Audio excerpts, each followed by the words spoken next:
जय गुरुदेव।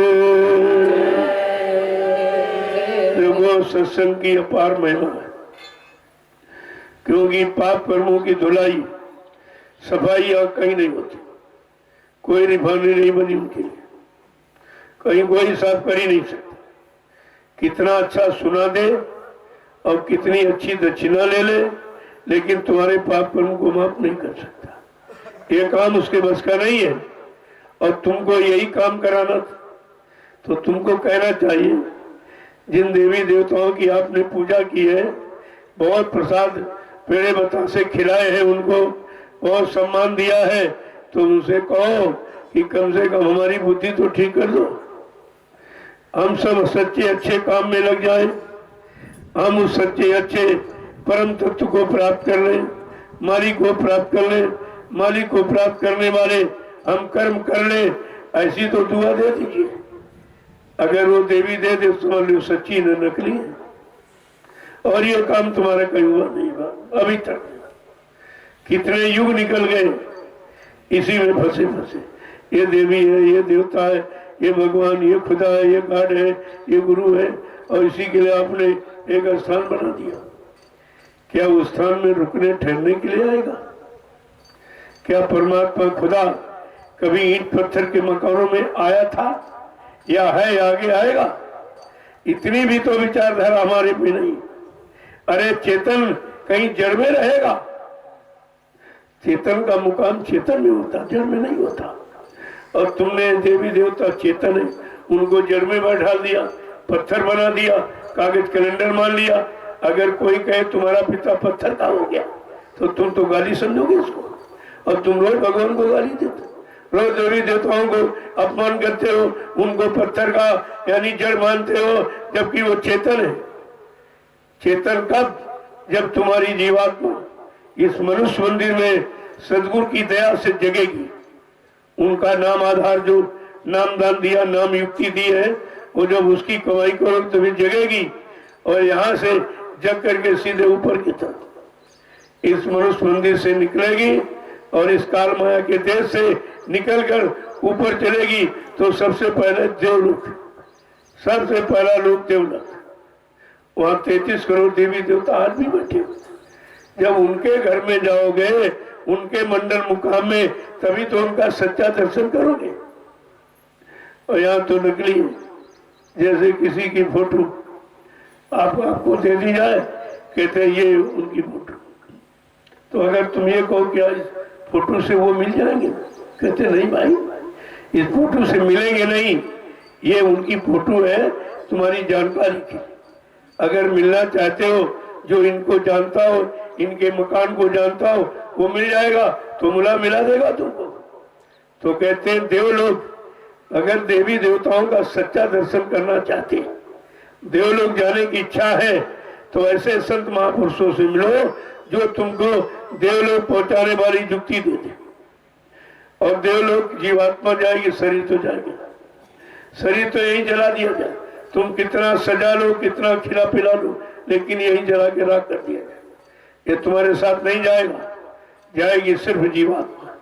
जब जीवात्मा देवलोक पहुंचेगी और देवी देवताओं का दर्शन करेगी, तब वो बताएगी सच्चा आकार और सच्ची शकल कैसी थी। यहाँ तो ऐसे सब काल्पनिक बना दिया गया, तुम उसी में फंस गए हो। जब तुम काल्पनिक दृश्य में फंस गए हो, तो असली कितना सुंदर होगा, तुम उसको कैसे छोड़ोगे? तो बात तो ये है, जब नकल में फंस गए हो और असल मिल जाए तब क्या होगा? ये असल से मिलाने आए।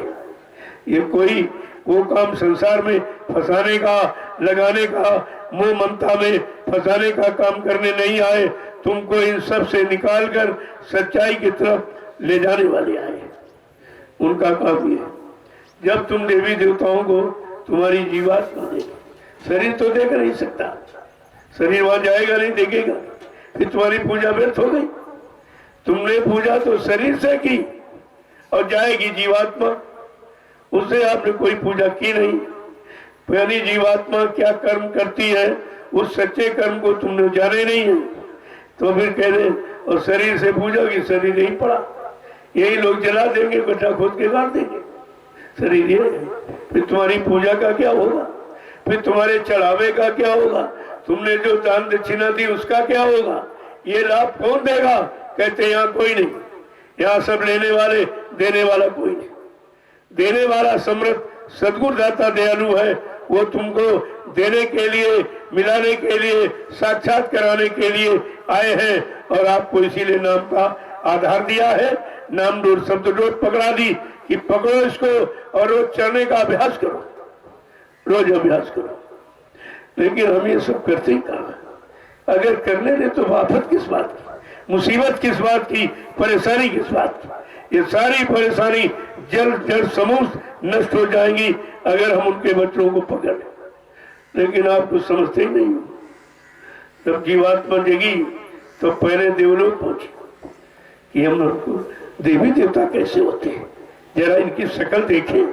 तो देवी देवता बैठे वहां है और तुम यहाँ पूजा कर, यहाँ कोई है ही नहीं, ये तो मृतलोक मंडल है। कभी किसी से पूछा नहीं कि ये देवलोक है मृतलोक है। जब मृतलोक है तो देवी देव कहाँ आ गए? वो तो देवलोक जाने समझाने, देवी देवताओं के दर्शन दीदार करने के लिए यहाँ पर ये प्रेरणा स्रोत है, ये प्रेरणा दी गई। ये देखो नकल जब ऐसी है, तुम नकल में फंसे हो, पत्थर पानी कागज कैलेंडर में जहाँ कुछ है नहीं, जब वहां फंसे हो, अगर यहाँ से निकल कर सच्चाई की तरफ चल पड़ो और सच्चे हकीकत में देवी देवता मिल जाए, फिर तुम्हारा क्या होगा? कितना बड़ा लाभ मिलेगा। सच्चाई तो उधर है और झूठ इधर है। अब तुम्हें फैसला लेना है कि हम झूठ में फंसे रहे कि इस झूठ को छोड़कर हम सच्चाई की तरफ बढ़े। इतना तो काम समझना चाहिए था। फिर इसके बाद जीवात्मा ब्रह्मा जी के ब्रह्मलोक में जाएगी, तो ब्रह्मा जी का साक्षात करेगी। इसके ऊपर जीवात्मा जब विष्णु लोक में जाएगी तो विष्णु भगवान का दर्शन करेगी। इसके ऊपर जीवात्मा जब यानी शिव लोक में जाएगी तो शंकर जी का दर्शन करेगी। इसके ऊपर जीवात्मा साकेत लोक में जाएगी तो भगवान राम का दर्शन करेगी।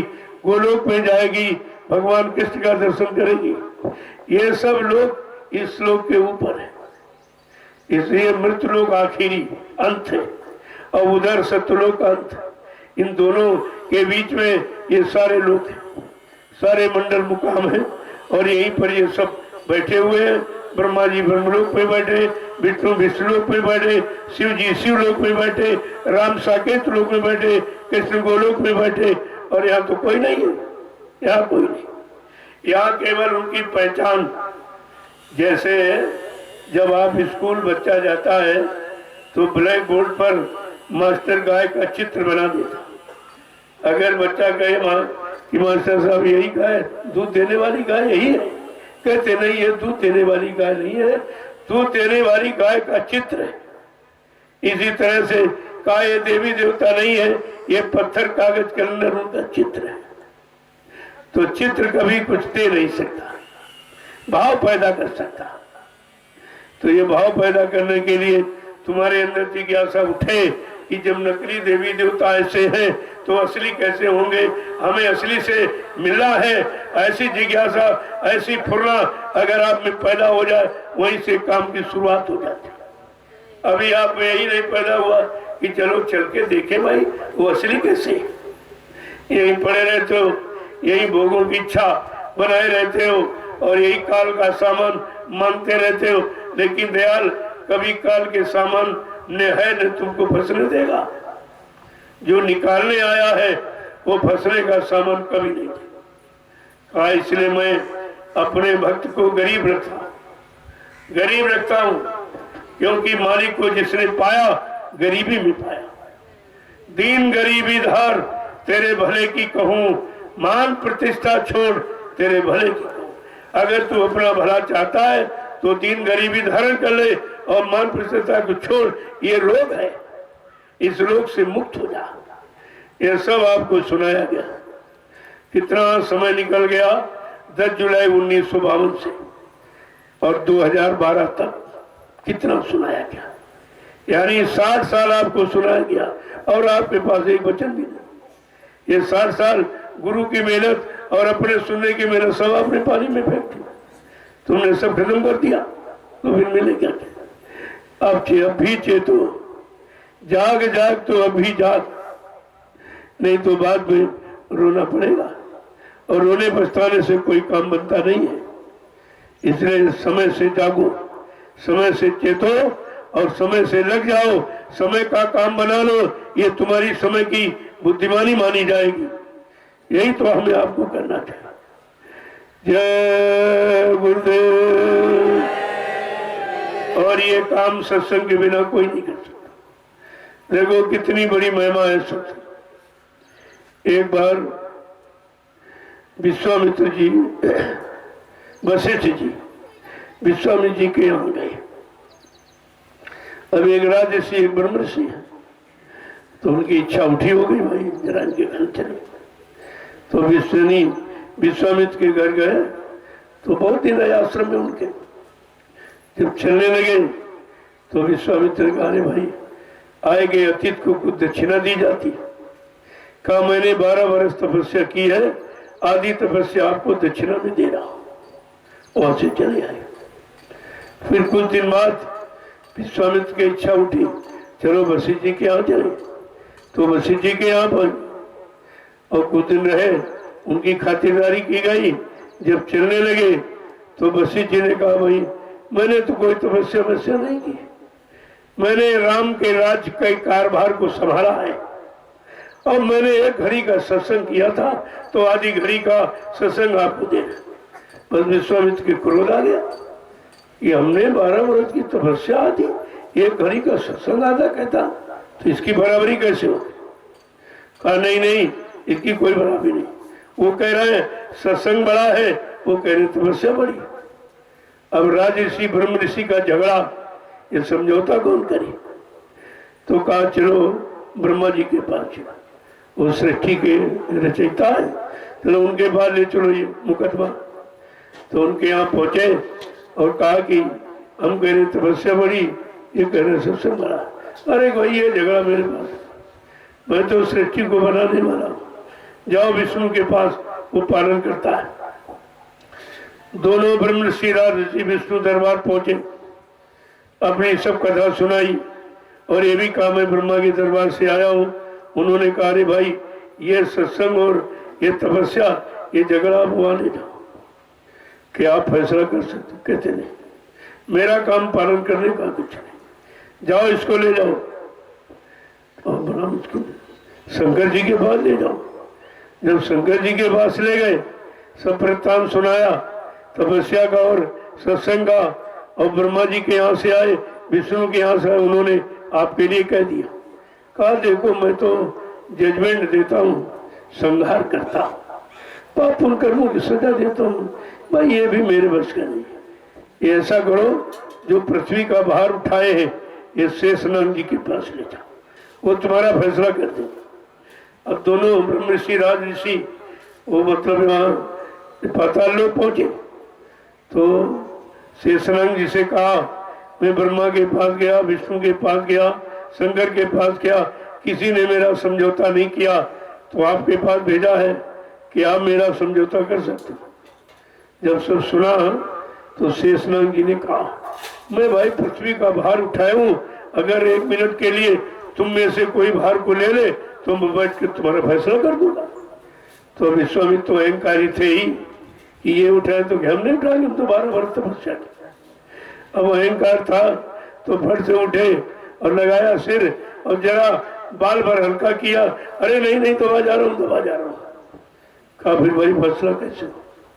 कहा वशिष्ठ जी आप? कहा हम कर तो नहीं सकते हैं, अगर आपका आदेश हो तो कर देंगे। आदेश में दया होती है, जो भी आदेश दिया जाता है आप उसका पालन नहीं कर सकते। आपको जब दया साथ में दी जाती तब आप वो सेवा करते हो, तुम थोड़ी करते हो, वो दया ही करवाती है तुमसे। तो मतलब कहा अगर आप आदेश दे दें, जब आदेश देता है वो शक्ति ताकत भी देता है, ऐसे थोड़ी आदेश पालन हो जाएगा। तो कहा अगर आप आदेश करें तो ये काम करूंगा। तो कहा नहीं मेरा आदेश है। तो फट से वशिष्ठ जी ने सिर लगाया और उठा लिया।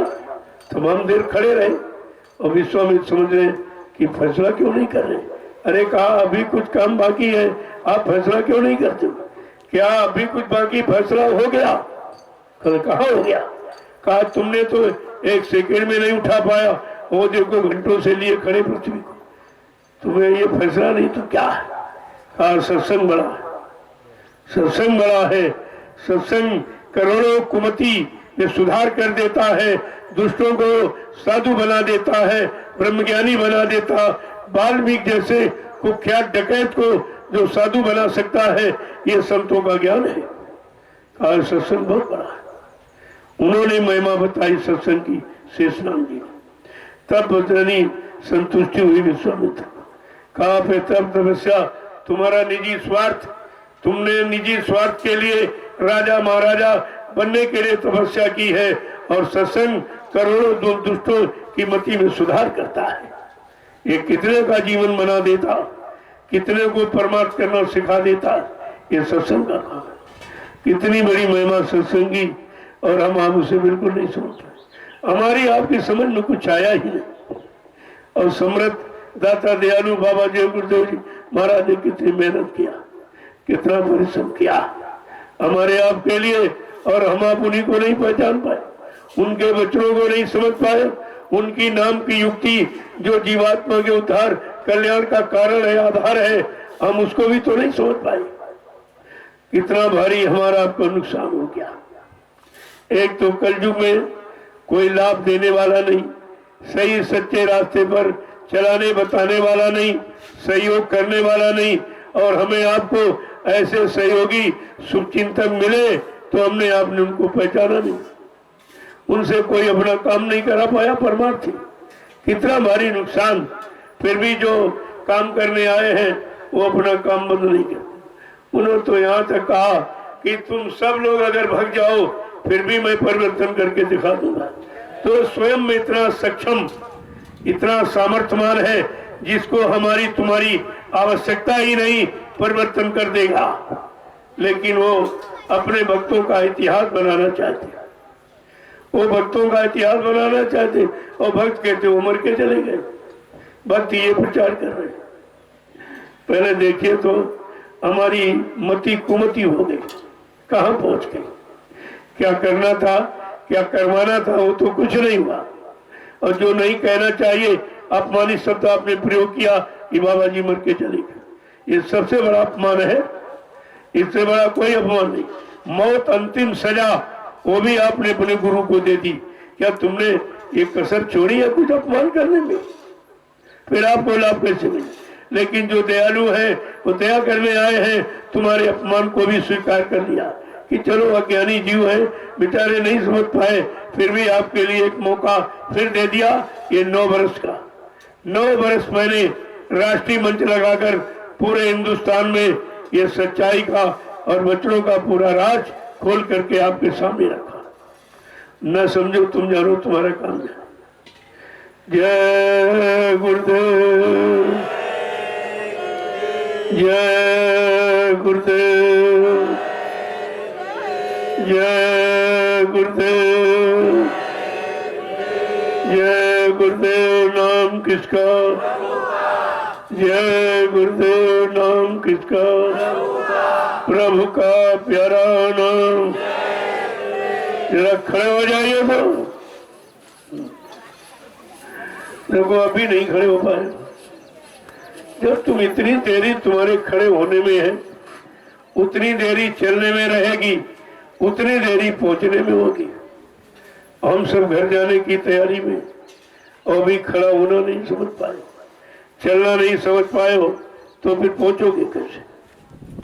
ये शारीरिक क्रिया ये है तो अध्यात्म की, क्योंकि शरीर में से ही तो अध्यात्म आप करेंगे। आप तो पहले शरीर से आध्यात्मिक जो आदेश होता है सेवा का, पहले वो करो। जब सेवा में तुम्हारा मन रम जाएगा तो धीरे धीरे सत्संग भी सुनने लगेगा और भजन भी करने लगेगा। लेकिन पहले इससे सेवा करा के इसे मांझो, जो इसने गंदगी चढ़ाई भोगोगी उससे हटाओ इसको। जब गंदगी हट जाएगी तो बिल्कुल साफ हो जाएगा, तो फिर अपने घर की तरफ चल पड़ेगा। देर तो है इसकी गंदगी उतारने में, और गंदगी उतारने का एक ही माध्यम है परमार्थी सेवा, और दूसरा कोई तरीका यहाँ नहीं। कोई कितना रुपया पैसा किसी को दे दो वो गंदगी नहीं उतार सकता पाप कर्मों की। पाप कर्मों की गंदगी जब उतरेगी, जो शरीर इंद्रियों से हमने आपने पाप किया, जब उससे सेवा करोगे, ये पसीना निकलेगा, ये रगड़ लगेगी, तो सारी गंदगी झड़ती है, ऐसे गंदगी उतरती है। जय गुरुदेव, जय गुरुदेव, जय गुरुदेव, जय गुरुदेव। नाम किसका? जय गुरुदेव। नाम किसका? प्रभु का प्यारा नाम। जोर से बोलो, सब मिल बोलो, बोलना होगा, अभी से बोलो। दुख दर्द हरेंगे, सब कष्ट मिटेंगे, सुख शांति भी देंगे, सबके दाता, सबके मालिक। प्रेम से बोलो, ये नाम नहीं इंसान का, ये काम नहीं इंसान का। वो नाम बिल्कुल स्पष्ट परिचय देता है कि अब ये काम मृतलोक मंडल पर किसी इंसान के बस का नहीं रहा। इनको 70 साल की आजादी का मौका दिया गया, लेकिन कुछ नहीं। परेशानी, आपत्ति, मुसीबत, बीमारी, महामारी, लड़ाई झगड़े, दैवी प्रकोप, दुर्घटना, अकाल मौत के सिवा आपको कुछ नहीं मिला। अब ये जय गुरुदेव प्रभु का नाम जो कलयुग में संत महापुरुषों ने जगाया, हम सब कलयुग के जीवों के लिए कहा, कलयुग के जीवों का काम इस नाम से होगा, अब किसी नाम से नहीं होगा, इस नाम से। तुम कितने नामों का प्रचार कर लो, कितने नाम से अपनी दुकानें अलग लगा लो, लेकिन तुमसे कोई काम होने वाला नहीं, क्योंकि तुम्हारे पास काम की भूमिका नहीं है। बगैर भूमिका के कोई काम कर नहीं सकता। और बाबा जी ने 24 मार्च 1980 को अहमदाबाद में दूरदर्शी जो भूमिका है समय के काम करने की, उसका सूत्र था, उसको जन्म दिया। कहा इसका जन्म हो गया, यानी स्थापना हो गई थी। और कहा इसका एक राष्ट्रीय अधिवेशन हरियाणा प्रांत के करनाल जिले के रंगशाला पार्क में 7, 8, 9 फरवरी को संपन्न किया गया। और कहा ये दूरदर्शी को मैंने आशीर्वाद दे दिया, ये फली फूलेगी, तुम इसका महाप्रसाद हिंदुस्तान के सभी विभाग के कर्मचारी अधिकारियों के पास पहुंचा दो। और हमने आपने पहुंचाया भी, और हम यहाँ भ्रमित हो गए। अभी प्रसाद का कोई अर्थ नहीं, दूरदर्शी का कोई काम नहीं।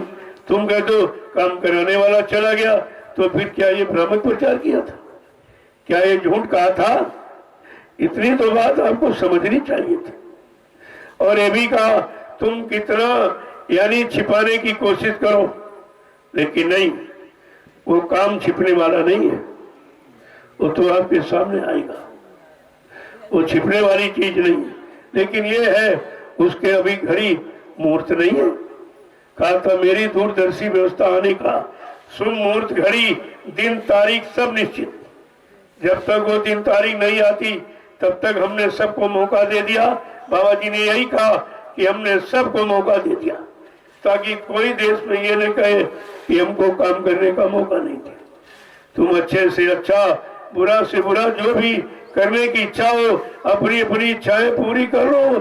सब लोग प्रधानमंत्री, मुख्यमंत्री बन लो, और भूत भूत भूत भूतकाल कहो, कहोगे भूतकाल में थे, भूतकाल में थे। अरे वो भूत हो गया, तुम भूत ही हो जाओगे सब, फिर तुमको कोई याद नहीं करेगा। इसलिए भूतकाल में कहलाने के लिए मुख्यमंत्री, प्रधानमंत्री जल्दी से बन लो, नहीं ये समय आपका चला जाएगा। ये समय आपके हाथ में नहीं रहेगा। समय तो हाथ में होता है नहीं, मनुष्य बली नहीं होते हैं, समय हो तो बलवान। और भिल्ल लूटी गोपिका वही अर्जुन हुई बात। कहा ये समय तुम्हारे हाथ में नहीं है, और तुम्हारा ये समय रहेगा नहीं, आया है तो चला भी जाएगा। लेकिन फिर आप पश्चाताप करोगे कि समय मिला था, वक्त अवसर मिला, सहयोग मिला, लेकिन हमने कोई काम नहीं किया। ये पश्चाताप आपका बना देगा और इसी पश्चाताप के कारण आपको नरकों में सजा भोगनी पड़ेगी। क्योंकि ये संत महापुरुषों ने ये सूत्र पहले लिख के रख दिया कि जा सुराज प्रिय प्रजा दुखारी, सो न पवस नरक अधिकारी। जिसके राज में प्रजा दुखी होगी वो राजा नरक में जाएगा। ये संत गोस्वामी जी महाराज ने रामचरितमानस के उत्तरकांड में लिख के रख दिया। मैं तो संतों के वचनों की बात कर रहा हूँ, मैं कोई अपनी बात थोड़ी कह रहा हूँ। इसको आप पढ़ लीजिए, तुम्हारी समझ में आ जाएगा। और का ये परेशानी, ये मुसीबतें तुम्हारी योजना बनाने से संपन्न नहीं होगी, क्योंकि तुम्हारे पास परमार्थ का ज्ञान नहीं है। जब तक परमार्थ का ज्ञान नहीं होगा, परमार्थ की योजना नहीं बनेगी, तब तक कोई काम यहाँ देश दुनिया में नहीं हो सकता। कोई काम आप नहीं कर सकते। तुम जिसमें कदम रखते हो फेल हो जाते, जो भी सोचते हो तुम्हारा होता ही नहीं कुछ। क्यों नहीं हो रहा? क्योंकि तुम्हारे अंदर संत महापुरुषों के परमार्थी वचन नहीं है। इसलिए आप कोई वचन अपनी तरफ से उच्चारण करोगे सब झूठ हो जाएगा, समय पर सब झूठा हो जाएगा, क्योंकि तुमको भविष्य का ज्ञान नहीं है। और संत महापुरुष त्रिकालदर्शी होते हैं, भूत भविष्य वर्तमान सबको जानने वाले। इसलिए समय के पहले ही यानी वर्तमान में बैठकर भविष्य की सारी भविष्यवाणियां कर देते कि ऐसा समय आएगा, इतना खराब आएगा, इतनी मुसीबत बीमारी परेशानी करने वाला आएगा, और उस समय से बचने के लिए तुम्हारे पास कोई युक्ति है? अभी विचार कर लो, नहीं बात पे आप पे दोष लग जाएगा, आप पर दोष लग जाएगा। बात तुम कहते हो कि ये योजना बनाएंगे, इनसे सुख शांति आ जाएगी, दवा और बना देंगे तो बीमारी चली जाएगी, डॉक्टर बढ़ा देंगे तो बीमारी चली जाएगी। लेकिन अगर जानी होती, कितने डॉक्टर बढ़ा दिए, कितने अस्पताल मेडिकल स्टोर आपने खोल दिए और तरह तरह की दवा बनाने की मिल और फैक्ट्रियां चला दी और बीमारी 1000 गुना आगे बैठी। ये तुम्हारे बस का हुआ? जो संत महापुरुषों ने बताया वो बड़ी दिव्य आंख से देख के बता रहे कि आगे का भविष्य जो परेशानी मुसीबत आपत्ति बीमारियों का आ रहा वो तुम्हारी योजना से नहीं ठीक होगा। ऐसे बिल हरि भजन खगेसा और मिट्टी है न जीवन केर करेसा। जिंदगी में आने वाले जितने भी कष्ट मुसीबत बीमारी महामारी लड़ाई झगड़ा है ये सब भगवान के भजन से जाएंगे, और भजन यहाँ कोई जानता नहीं, उसका इनको ज्ञान है नहीं।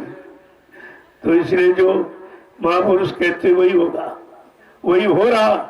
जो जो बाबा जी ने 1980 से कहा वही सब हो रहा, दूसरा कुछ नहीं हो रहा। अब सबके मुंह से निकल रहा है कि बाबा जय गुरुदेव जी महाराज ने जो जो कहा था अब वही हो रहा। अरे वो पहले अगर मान लेते कि संत महापुरुष कभी झूठ नहीं बोलते, वो कभी हंसी मजाक नहीं करते, वो तुम्हारे जीवन के सुधार के लिए आगाह करते, पहले से चेतावनी देने लगते हैं कि आप जाग जाओ, चेत जाओ, होश में आ जाओ और समय से अपना काम बना लो, तो समय का दोष तुमको नहीं लगेगा। लेकिन न तो कराने वाला कोई न करने वाला, इसलिए समय के दोषी दोनों हैं। कराने वाला भी दोषी है और करने वाला भी दोषी, क्योंकि किसी ने समय के काम को जाना नहीं। समय क्या तुम्हारे हाथ में है, लेकिन संत महापुरुष के हाथ में समय है। वो दिन तारीख सब बता देंगे आपको, किस समय क्या आने वाला है, क्या होने वाला है, इससे कैसे बचा जाए, कैसे इससे अपना बचाव किया जाए, ये सब जानकारी देते। लेकिन तो इस बात को मानते कहाँ हो?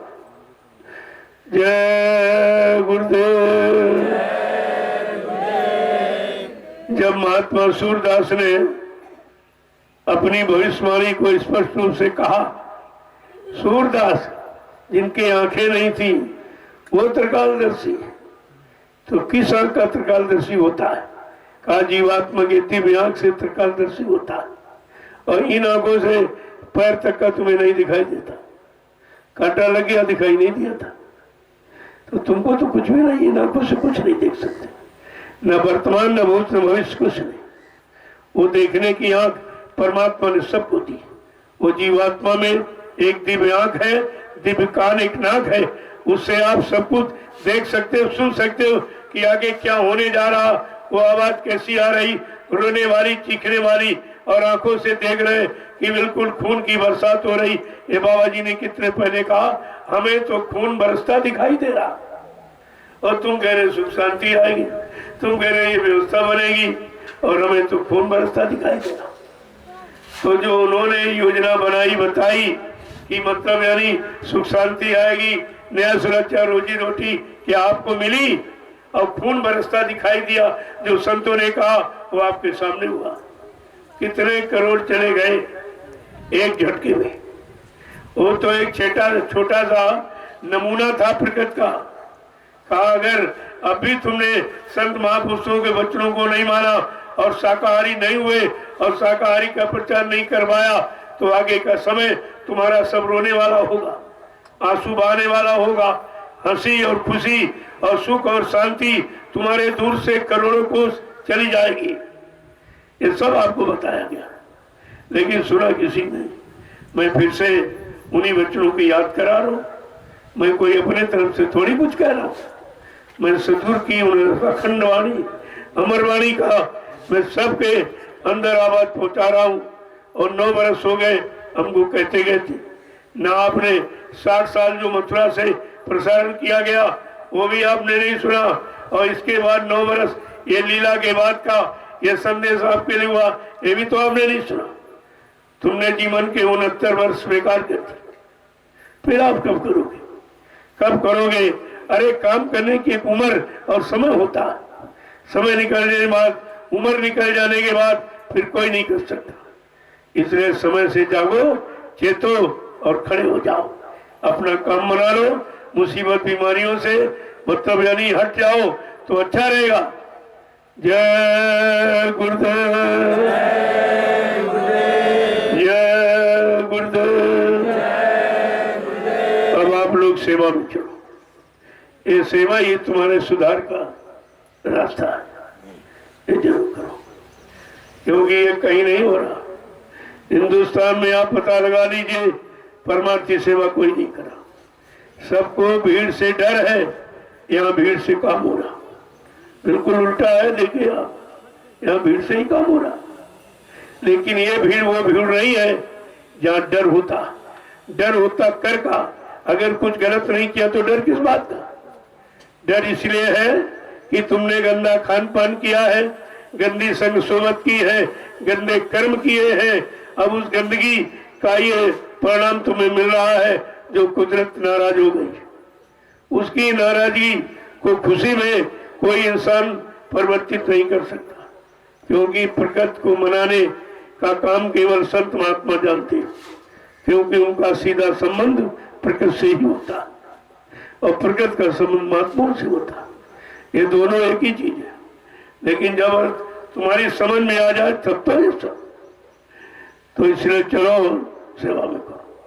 मैं ही ऐसा व्यक्ति हिंदुस्तान में हूं जो यानी परमिशन लेके कार्यक्रम करता हूं, शासन प्रशासन की सलाह से, और बाकी सब कोई परमिशन नहीं लेते, सब मनमानी करते, उन पर कोई रोक टोक नहीं है। आज सामाजिक और धार्मिक कार्यों के लिए ये बीमारी बता रहे, और अपनी रैली और अपने मतलब यानी मीटिंगों में कोई बीमारी नहीं आती है। उनके रैली और मीटिंगों में कोई बीमारी नहीं, शराब के ठेकों पर कोई बीमारी नहीं। इतनी लंबी लंबी लाइन, सब एक दूसरे चुड़चुड़े खड़े हैं, गंदा खान पान कर रहे हैं, खरीद रहे, वहाँ कोई बीमारी नहीं। लेकिन सत्संग में, धार्मिक कार्यों में और सामाजिक कार्यों में बीमारी बताई जा रही। ये क्या है? ये पक्षपात नहीं तो क्या? और भारत की जनता बेचारी सो रही है, उसकी समझ सब तरह से मार खा रही और फिर भी जाग नहीं रही। अरे बुलाने से आदमी जाग जाता, और तुम्हारे पर मार पड़ रही फिर भी नहीं जाग रहे, फिर कैसे जागो? जब तक नहीं जागेगी भारत की जनता तब तक कुछ नहीं होगा, कुछ नहीं होगा। कोई कितना जोर लगा ले, कुछ होने वाला नहीं। आपको जागना पड़ेगा। आप जब पहले सोए थे, तुम्हारे सोने के कारण 350 वर्ष मुसलमानों ने राज किया हिंदुस्तान पर। तुम्हारे सोने के कारण 250 वर्ष अंग्रेज राज कर गए, और तुम अभी सो रहे हो जो 70 साल कि इनके कार्यक्रम में तो परेशानी आई परेशानी। ये थोड़े से समय में कुछ नहीं हुआ, जो हुआ था वो भी बिगड़ गया, वो भी हमारे हाथ से चला गया। अब आपको क्या मिलने वाला, तो विचार तो करना पड़ेगा, आज नहीं तो कल। कब तक मार खाते रहोगे? कभी न कभी तो आपको घूम के खड़ा होना ही पड़ेगा। अगर समय से घूम जाओ तो आने वाली परेशानियों से, दिक्कतों से आप बच सकते हो, बाकी वैसे बचाने की कोई योजना नहीं। जय गुरुदेव, जय गुरुदेव। देखो संत महात्मा हमेशा से सलाह देते आए, आज ही भी आपको सलाह दी जाए। वो कोई निंदा आलोचना बुराई नहीं करते, वो सत्य की बात समय से आपके सामने रखते रहते। मान जाओ अच्छी बात, नहीं मानोगे तो तुम जानो तुम्हारा काम जाने वाली। बाद में कोई ये नहीं कह सकता कि हमको किसी ने समय से बताया, जगाया नहीं था, इशारा नहीं किया गया था। मैंने तो सब आपके सामने कहा और रोज कह रहा हूँ, रोज ही तो कहता हूँ। जय गुरुदेव।